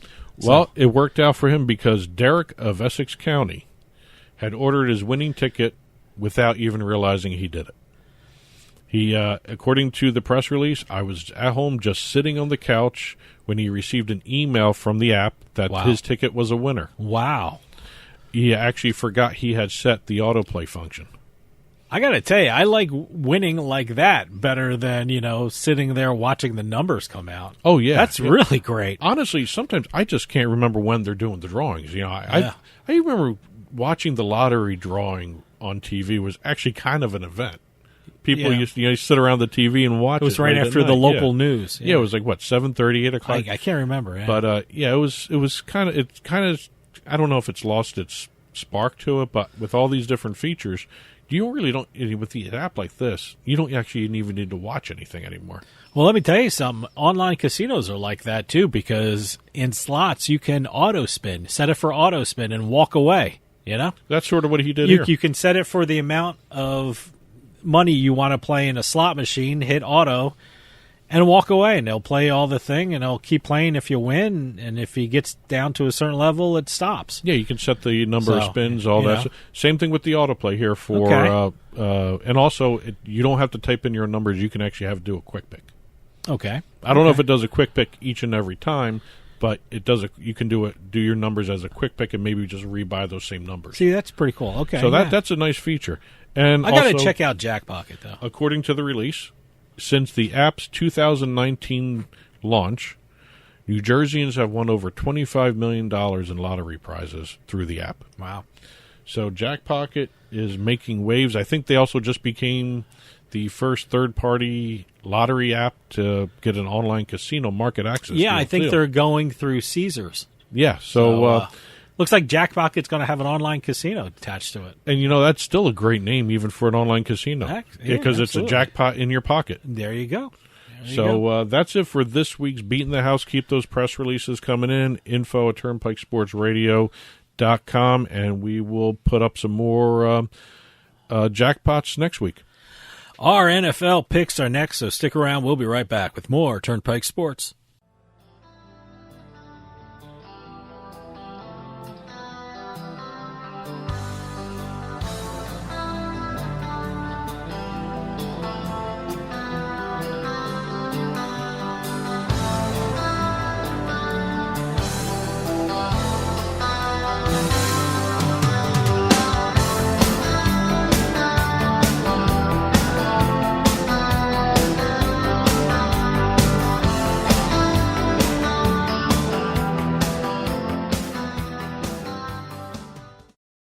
We'll get right back to the show, but I want to take a minute to talk to you about Bean Genius. How would you like your coffee delivered right to your door every month, maybe 2 times a month? Well, now that can happen with Bean Genius. Bean Genius sells freshly roasted coffee from some of the best independent coffee roasters in the country at BeanGenius.com. And Bean Genius actually learns their customers' individual taste preferences, then suggests future coffee blends for them. Well, how do they do that? Well, this is the cool thing about Bean Genius. Over at BeanGenius.com, they use an algorithm which learns the coffee flavors you like and then pairs up what you like with the coffee that they have in stock. And it's all based upon you. Every time you order, the system learns. The system learns your preferences as you go along and order more and more coffee. And now, all our listeners at Turnpike Sports can get a special offer. You head on over to BeanGenius.com/subscription, and you'll be able to get 10% off your purchase when you use our promo code PIKE, P-I-K-E, at checkout. That's 10% off at BeanGenius.com/subscription with promo code PIKE, P-I-K-E. BeanGenius.com, the smart specialty coffee subscription service.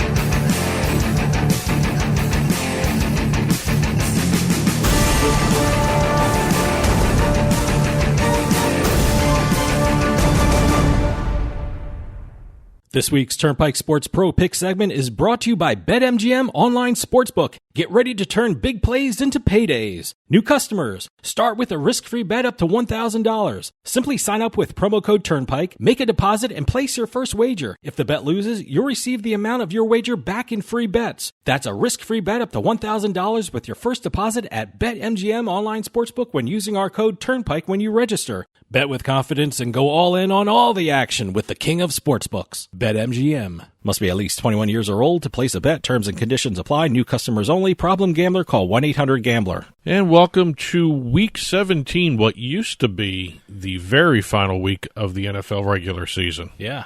Now it's one more week. We've got Sunday games, and we've got Sunday day, Sunday night, and Monday games. No Thursday or Saturday games this week. Okay. We're using the BetMGM lines from early Tuesday, so please check the lines after these picks are released. They're definitely going to change by the time kickoff happens. Especially with the COVID situation. Yes. My goodness. And let me tell you something. We're doing these Tuesday morning.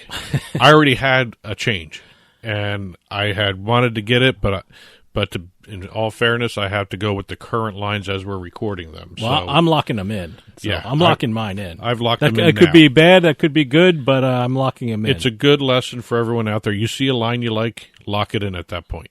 Yeah. Again, we're Week 17, 3 games each. We do point spreads and totals, no money lines. Let's recap last week. We both went 2-1. Yes, thank you, Jets. And we are now just about tied. Really? Yeah, okay. for the season. All I'm right. 26-21-1.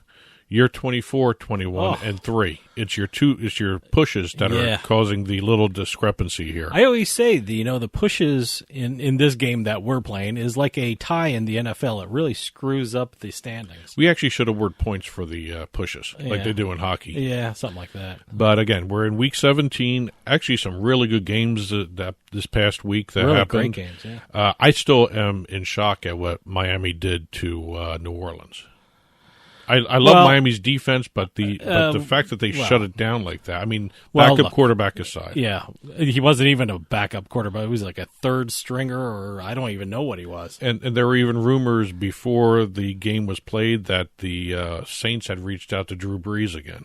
Yeah, why not? Yeah, he was not ready to do anything. He actually nixed it. He was thinking about it, but he realized he couldn't do it. So that's what the story is that's out there right now. But we got some really interesting games this week. I mean, they're going to be playoff positions decided by all these games. We've got a bunch of division champs already crowned. So we'll see what happens. I just did not like a lot of the games, to be honest with you. I think they're going to be great games. It makes it a lot tougher to handicap what we're doing. But, give it your best shot. All right. Well, I went first last week. Did I or no? No. Yeah. I went first last week. Yeah. You go ahead. You go first this week. Well, I'll start off with I think is going to be the game of the week. The Kansas City Chiefs, who are favored by 5.5 points, versus the Cincinnati Bengals with a total of 49.5 points. I think this is going to be the game of the week because I think there's going to be a lot of points scored in this game. The Kansas City Chiefs are hitting their stride, and Joe Burrow is playing great for the Bengals. I won last week betting the over with the Bengals, and they didn't disappoint. And but when it comes to the over, Kansas City hit the over 4-1 in their last 5 games, and the Bengals went over 5-0 in their last 5 games following a win. So I'm following the trends in this one. I'm taking the over. It's over 49.5. Yeah. My first game, and this is the game I was teasing at the beginning of this segment. The Detroit Lions are visiting the Seattle Seahawks. Seattle is currently favored at 6.5 points, and the over-under is 42.5. Now, when I looked at this early Tuesday, I was up at 4 o'clock for some reason, and I was looking at it, and the line was the Seahawks by 7.5. Okay. So it's already changed by a point this morning in a matter of hours. If you were going with Detroit, you probably should have jumped on them then. Yes. I wasn't expecting it to change that much. Are you going with Detroit? I'm staying with my pick. Here, I'll just give you some analysis. The Lions right now are 6-1 against the spread in their last 7 games. They're 4-1 against the spread. They do cover a lot. In the last 5 road games. They don't win a lot, but they cover. They cover. And the Seahawks are only 2-5 against the spread in their last 7 games and 1-2 ATS in their last 3 home games. And in the last 4 meetings between these two teams, it's 2-2 against the spread. So as you can see where I'm heading with this analysis, with Detroit covering almost every game that they've been playing in, I'm still going to go with that plus 6.5. I should have gone with the plus 7.5. That would have made me feel a lot more comfortable. But I'll go with the plus 6.5 with this. Well, my next game is the Las Vegas Raiders versus the Indianapolis Colts, who are favored by 7.5 points with an over-under of 44.5 points. I think this could be a long afternoon for the Raiders. The Colts come into the game with the 2nd-ranked rushing offense in the NFL, and the visiting Raiders have the 19th-ranked rushing defense in the league. Plus, the Colts have had extra time to prepare because they played on Christmas night. And I lost that game, by the way. Thank you for asking. I won. Yeah, you won. The Las Vegas Raiders are 3-7 against the spread in their last 7 road games, while the Colts are 4-1 against the spread in their last 5 games overall. I think the Indianapolis Colts are a much more talented team than the Las Vegas Raiders, so I'm taking the Indianapolis Colts and laying the points. I went with this game as well. A couple other additional stats that swayed me to my pick here. The Colts are also 4-1 against the spread in their last 5 versus the AFC. Mm-hmm. They're 4-0 against the spread in their last 4 road games, while the Raiders are 1-3 against the spread in their last 4 at home. Yeah. and no pun intended in this statement, but Jonathan Taylor is determined to be in the running for the MVP. Yeah, absolutely. He is actually one of the best backs I've seen in the last couple of years. Unfortunately, they tend to give it to quarterbacks. Yeah, so. But I don't know about this year. I wonder. Could be interesting to watch. I haven't seen the odds on him winning the MVP, so I have to take a look at the sports books and see where the lines are. But we're going with the same game, Indianapolis laying the points. Okay. And my final game, Denver Broncos versus the Los Angeles Chargers, who are favored by 5.5 points with an over-under of 45. I mean, the Chargers are looking to bounce back after their horrible game against the Houston Texans, and I think the visiting Broncos are the perfect team for the Chargers to play to get back on track. They're already talking about the Broncos getting rid of their coach, so it's not a good situation right now in Denver. The Broncos are 1-4 against the spread in their last 5 games, while the Chargers are 6-2-1 against the spread in their last 9 games in January. And I think the Chargers need to bounce back, and I think the Denver Broncos are the perfect team to do it against. Yeah, I think if the Chargers had a good showing against Houston, this line would it'd probably be about 6.5, 7.5, or something like that. But right now it's at 5.5 for the Chargers, and I'm taking the Los Angeles Chargers and laying the 5.5 points. Yeah, well, my last game. The Atlanta Falcons visit the Buffalo Bills. There's a 14.5-point spread in favor of Buffalo. Matter of fact, this week coming up, it has the most double-digit spreads of all season. Yeah, there's some incredible games, and there's some incredible spreads, and there's an over/under of 44.5. Yeah, Bills seem to have righted the ship the last couple of weeks. They've scored over 27 points in 4 of their last 5 games and 5 of their last 7. Falcons. Other than their losses against the Patriots and Cowboys, I think they were shut out by the Patriots, as a matter of fact. They've been able to put double digits on the board every game of the year. I think you're going to see Buffalo being very aggressive, making a statement going into the final week of the season, especially since they're still vying for first place in the AFC East against the Patriots, who happen to get the Jaguars as their opponent. So I think you're going to see a very aggressive Buffalo team, and I'm going with the over 44.5. Wow, okay. Let's recap. Okay, I'm going with the over 49.5 points in the Chiefs-Bengals game. I'm taking the Indianapolis Colts. They're laying the points, 7.5 points against the Las Vegas Raiders. And I'm laying the 5.5 points on the Los Angeles Chargers against the Denver Broncos. And I'm doing the Lions plus 6.5 against the Seahawks, the Colts laying the 7.5 against the Raiders, and the over 44.5 in the Falcons-Bills game. These picks will be up on the blog after the show publishes. As always, turnpikesportsradio.com. Click on the blog button, and you'll see our picks there. Again, please check your odds as you get closer to game time. They will change. And just have fun. The book report is next, so stick around. We'll be right back with more Turnpike Sports.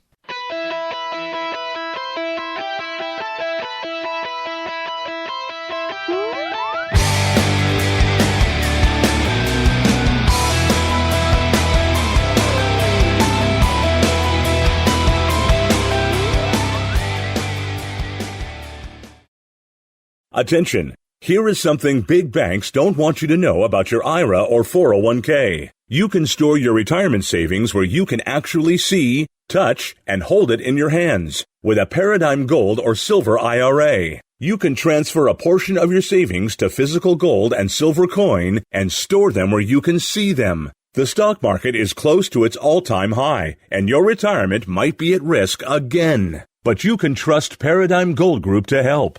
Call 800-417-3932.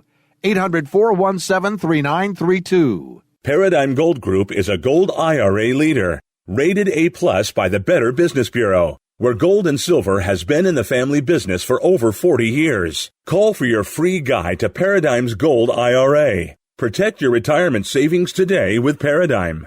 Call 800-417-3932. 800-417-3932.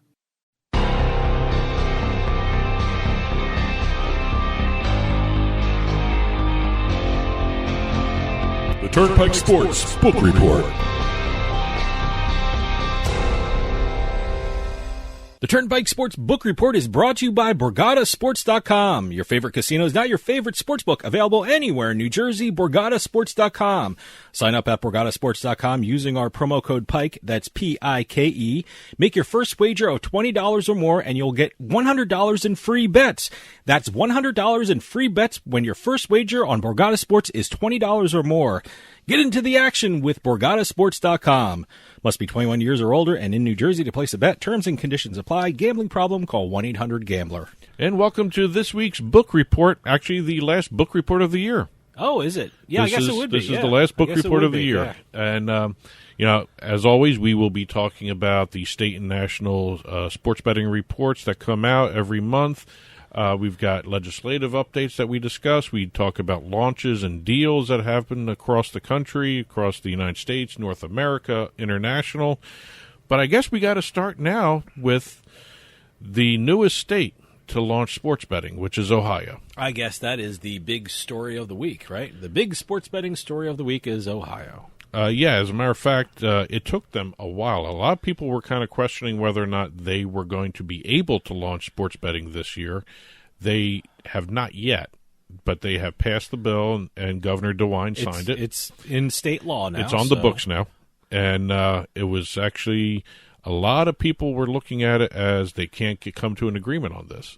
And at the last couple of weeks in November, you started hearing rumblings. At the beginning of December, they actually had the bill, and then everybody voted on it and passed it. Yeah, it's great. Once they got their heads together and put everything in the right spot for all the deals, it actually ended up being a very quick process for Ohio. I think that's going to be a great market, too. It's got some great sport teams in there, great college teams. It's really an outstanding market. It's one of the most expansive sports betting bills. Good. Not only will you be able to place bets on pro sports, you've got college sports, including the in-state colleges and also in-state collegiate athletic events being played in the state. Good. I wish New Jersey had that. And you also have eSports.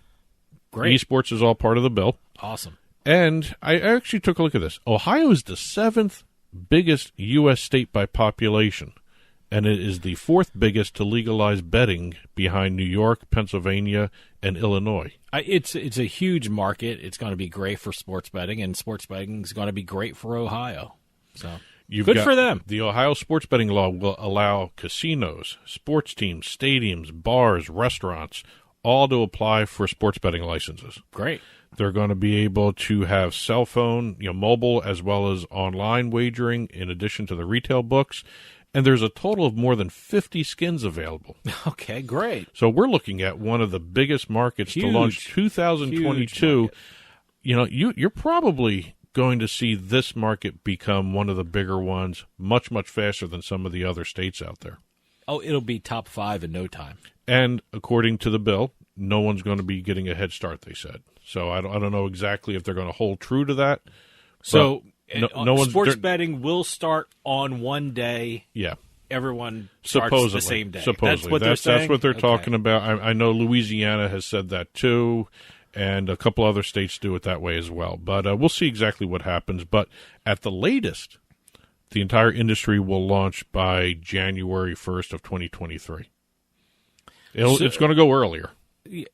Definitely going to go earlier. At the very late. Let me tell you something. I would guess it might even start before the Super Bowl, especially online, because they haven't issued the rules and regulations yet. Maybe not the Super Bowl, maybe March Madness. I think March Madness would be more realistic. Yeah, but I mean, especially for online. I mean, they have all the things in place and things like that. But again, even kiosks in casinos. It really depends on how quickly they promulgate the rules and regulations. I mean, if they have those ready to go and they approve them really quick, I mean, I don't know how much time is left in their legislative session here before the end of the year here, but if they actually move pretty quick, they actually could do the Super Bowl, if you think about it. I think they could move quick. I mean, Louisiana did it so quick. They did it on Halloween, and everything launched on Halloween. What are they? They're like the 33rd state in the union, 34th state? What is this? 33rd state, but 34th jurisdiction overall, if you want to call it that. I don't know exactly. My point in bringing that up is, they can look at 2 other states to see what they do. And certainly states look at other states and see their rules and regulations, see what works and see what doesn't work. So they have 33 or 34 different jurisdictions to look at. So you know what? These rules and regulations should be, pretty quickly drawn up. I would hope so. I would hope so. You're not reinventing the wheel here. Well, you also have, Ohio is moving quick. And actually one other state is moving just as quick now. It's New York. Yeah. There was a report by a couple different outlets that New York State Assemblyman Gary Pretlow, who introduced that bill to expand it already. Yeah, right. They haven't gotten mobile yet they're ready to expand it too. So good for them. Hey. He has told reporters that the agreements with all the servers have been negotiated. That's important because now that the server agreements have been negotiated, the actual launching of the operators is the final step here. Well, look, they're paying for airtime in New York. Coming out of New York, I listen to New York sports radio. They have, DraftKings coming to New York soon, so you can register now. Then New York Television, I think it was CBS. It was Caesars. They had the thing coming soon to New York. So they're paying for airtime. So it's pretty close. You got to do that to get your customers pretty all close. lined up. Them definitely probably Super Bowl, right? Well, according to Assemblyman Pretlow, once the servers are up and running and approved, you could see a late January launch. Yeah, certainly by the You're Super going to be Bowl, playoffs, maybe. Oh, absolutely. So it'll be interesting to see exactly how quickly New York gets up and running now. One other state that I came across in doing the research for this week's book report, and they've had a kind of an interesting development, and that's Arkansas. Arkansas. Okay. You're diving deep here in the markets, huh? Well, it's a matter of they're trying to pass mobile sports betting in Arkansas, or they're in the process of, and they're going to be voting on it with this week, if not early next week. Okay. I'm talking about in terms of when this is airing. So when this is airing, they may vote on it. They may be voting on it. Okay. But what's going on is there's a proposed rule change that has all the sports books upset. Oh, okay. All right. The proposed rule change is that the casinos have to turn over 51% of the sports betting revenue to the state. Wow, that's a lot. Well, you're talking crazy New York numbers with that kind of number. Well, again, it's a matter of they want it that way. I mean, the casinos are okay with it, looks like. The legislatures are okay with it. The sports books are not okay with it. What's going on in Arkansas is that DraftKings emailed residents in the state regarding online sports betting. They sent an email to the residents saying that the proposed rule change will hurt the industry because they're not allowed to offer the same types of promos, the same types of offers that they have in other states because of this huge revenue share. I mentioned New York in terms of these numbers. That's exactly what people are saying about New York. New York has a 51% tax rate on sports betting, and a lot of people are saying, you know what, you're going to lose customers to New Jersey because to make a profit or to make it worthwhile, sportsbook operators can't do the same promos and same specials they have for their customers in New York State. And people are going to have to go to New Jersey to get the special promos because the numbers are lower in New Jersey and they can make more money in New Jersey. The difference between New York and Arkansas, though, is the population. Sure. New York's market can withstand that 51% tax rate, I think. Mm-hmm. I mean, you're still going to have some of these junkets, I guess you can call them now, going from New York to New Jersey or New York to Pennsylvania, or even New York to one of the New England states, Connecticut. Yeah. You may see that be a new business that pops up. Online sportsbook junkets. Yeah, I know. Instead of buses going to casinos, buses will be going to the state line. Just to the state line or diners or whatever, or a Starbucks across the border. The very first freeway rest stop will be a casino. Yeah, the rest stop. Yeah, just park in a rest stop. So I think Arkansas is it'll be interesting to watch Arkansas to see whether they back off on that change, but There is a new website and a new Facebook page called Bet on Arkansas that's set up by the sports books to, inform people of what's going on. Okay. And, like I said, we don't talk about Arkansas too much. No. And, we'll see what happens, whether or not they actually get this passed. Moving up the country to Illinois regarding some legislative updates here. Illinois Governor Pritzker has signed House Bill 3136, which allows for wagering on in-state colleges in person. It's retail, only, no mobile. All right. Sets March 5th as the start date for remote sports betting registration. They're going to remove the in-person registration requirement on March 5th. Good. And then the bill also makes Wintrust Arena eligible to apply for a sports wagering sports facility license. Okay. That's kind of important because it's the first female-owned operation there, because the WNBA team Great. that would be applying for it. Yeah, good for them. Let's talk some records here. We had records. We had a couple different states reporting their numbers, and Pennsylvania. Yes, very good month for sports betting. Pennsylvania had the November numbers reported. It was kind of a good handle, $761 million. But the important thing was they actually set a record. They are the first state to clear $20 million in taxes in a month. And that's why states have sports betting, for the tax revenue. And Pennsylvania hit it out of the park in November. It's kind of really impressive that they are the first. I would have thought somebody else would have hit that one. I mean, maybe I'm surprised New Jersey hasn't hit that one yet. Yeah. That may be the only thing New Jersey hasn't hit. I can tell you one thing. New York's going to hit it with its tax rate. Oh yeah, New York's going to break that record. And also, Pennsylvania is the first state to clear $200 million in taxes in the post-PASPA era. Wow, that's great. Kind of a little feather in their cap there. I mean, absolutely. They're sitting next to the new juggernaut, which is Jersey. Well, look, that's why states have sports betting, to get these figures. And not to be, we just talked about New York with their 51% sports betting. They just set a revenue record for themselves. Okay. $3.956 million in sports betting revenue for New York. That's just with the current state of things. There's no other mobile sports betting launch. There's only the 4 upstate casinos that have sports betting. Yes. That's retail. That's why it's kind of a small number in terms of, in the grand scheme of things, it's a small number. Well, in the next couple of years, I think New York City or the New York City metropolitan area are going to have some casinos. I think there are 3 licenses being given out. We'll see what happens there. But, and also possibly the Meadowlands in New Jersey might have a casino. So very well could be. New York and New Jersey are really going to town in this thing. South Dakota also reported their November numbers, and while we're not directly going to be talking about their numbers, I have to give a little hat tip to Chris Altruda over at US Bets Better Collective. Sure. He dug out these 2 little nuggets, and I thought these were too interesting to pass up to talk about.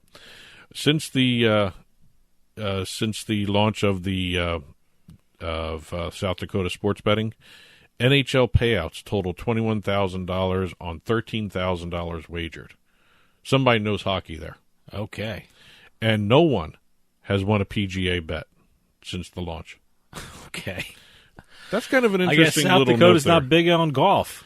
I don't know. I mean, I guess it's a cold state, so it means hockey's big there. It's not a big sample size. It's only $900 worth of betting on golf there. But I thought it was just such kind of a interesting little Is that the one where South Dakota, it's only in Deadwood? It's only in Deadwood, and it's only retail on the premises. So, it's a very limited market there. Going over to some deals, and I think since we talked about Ohio at the top of the show here, got to talk about the very first deal that came out of this, and that's Rush Street Interactive doing a deal with the Hall of Fame Resort and Entertainment Company for a retail sports betting location at the Hall of Fame Village. Yep, that was this week's interview on Turnpike. That's going to be a very interesting sports book, and also it should be a blast. That whole property is going to be great. Well, they've gotten access to not only the logos and the IP for the Hall of Fame and all that. They also have access to the Hall of Fame members. Great, yeah. So we may see some very interesting commercials, very interesting events happening I at can't the wait. sportsbook. I mean, look, I went there in 2005 to see Dan Marino get sworn in because our friend was a big Dan Marino fan, and he brought everyone out to Canton, Ohio to see it. And it was an amazing, amazing facility. And what they're creating now, I wish they had it when we were there because, there's not much to do outside of the Hall of Fame. Canton's a great city, a great town, but you know what? It's after the Hall of Fame, you're kind of looking for things to do. And with this new property being created with the Hall of Fame Resort and Entertainment Company, I think it's going to be an incredible experience when you visit the Pro Football Hall of Fame. In all fairness to Canton, we did not experience the Canton nightlife, whatever that would be. Yeah, so maybe they have a great club scene. I don't know. I don't know. But, again. We played golf in Sharon, Pennsylvania. Yeah. But, again, looking forward to seeing it's a 10-year deal. And I'm wondering if we're going to see another deal coming down the road for the Hall of Fame Village because they're allowed multiple skins. I think two. So we'll see exactly what happens there. And I'm curious, is it going to be a Play Sugar House or a Bet Rivers? I don't know. Hasn't been announced yet. So I'm seeing Play Sugar House everywhere. I saw Play Sugar House in Connecticut. Well, that was the deal with the Connecticut Lottery. Yep. I don't know what they're going to do here. It may be a Hall of Fame branded sportsbook just run by RSI. So it could be. Have to see exactly how that develops, but it'll be fun to watch. Caesars did a deal with former NBA 2K TV host Rachel Demita to do some content. First time I've ever heard of an NBA 2K host. Yeah, I'm not sure who that is. She's one of those announcers that I would know her if I saw her. I've never watched the NBA 2K highlight show, so I wouldn't know her. But again, they did a deal with that. With her, let's see, Desert Diamond is going to be launching a Desert Diamond branded mobile sports betting app and also a retail book in Arizona. You've got, let's see, Fubo has launched in Arizona. Okay. That's their second state in which the sportsbook is available. They also have market access agreements in Pennsylvania, New Jersey, and Indiana. They're already live in Iowa. Colorado, we had Monarch Casino. We had the head of that company on the show in the past. Yeah, last year, I think. Yeah, Fahari. Yes. And they have announced that the Bet Monarch retail book is now open. Nice. Okay. In the Monarch Casino. It looks beautiful. Yes. Yeah. And finally, for the final note of the year, BetMGM has announced the launch of the BetMGM horse racing mobile app in 2 more states. They are now live in Florida and Louisiana. Are they live in New Jersey? They are not live in New Jersey yet. They, I believe they are live in Michigan. Oh, and one other quick little note. Wisconsin now has a second sports betting compact between the state and the St. Croix Chippewa Indians, just awaiting final verdict by the Department of Interior. Speaking of the Department of Interior, we'll see what happens down in Florida coming up. Yeah, that went so well in Florida. Yeah, so but that's it for this final episode of 2021 for the book report. As always, send in your news releases, your news and notes, info at turnpikesportsradio.com, and we'll be sure and include them in the book report in the future. Plus, you will see the print version, which has many more stories on our blog, turnpikesportsradio.com. Click on the blog button. You'll see it there. And don't forget, on the TV side, we have our news ticker, which is showing even additional stories on the TV side of the show. And that'll do it for us this week. Happy New Year, everyone. We'll see you next time on the Turnpike.